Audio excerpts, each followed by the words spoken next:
Malaysia বাংলাদেশের কর্মী নিতে চাচ্ছে বড় কয়েকটি রিক্রুটিং এজেন্সির মাধ্যমে। তবে বাংলাদেশ সরকার চাইছে এই প্রক্রিয়া যেন সর্বাধিক এজেন্সির জন্য উন্মুক্ত হয়। বুধবার রাজধানীর একটি হোটেলে এক অনুষ্ঠানের পর সাংবাদিকদের সঙ্গে আলাপকালে প্রবাসী কল্যাণ ও বৈদেশিক কর্মসংস্থান উপদেষ্টা ডক্টর আসিফ নজরুল এই তথ্য জানান। তিনি বলেন, মালয়েশিয়া যে 10টি শর্ত দিয়েছে তার মধ্যে কয়েকটির বিষয়ে আমরা স্পষ্ট আপত্তি জানিয়েছি। এছাড়া সময়সীমা বাড়ানোর অনুরোধও করেছি।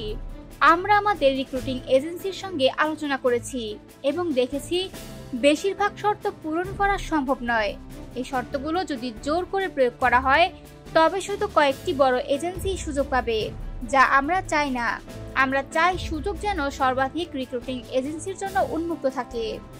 উপদেষ্টা আরও জানান, বাংলাদেশ সরকার মালয়েশিয়ার সঙ্গে কূটনৈতিক আলোচনা অব্যাহত রাখবে যতক্ষণ না শর্ত শিথিল হয় এবং শ্রমবাজার সর্বাধিক এজেন্সির জন্য উন্মুক্ত করা হয়। তিনি আশা প্রকাশ করেন, মালয়েশিয়া বিষয়গুলো বিবেচনা করবে।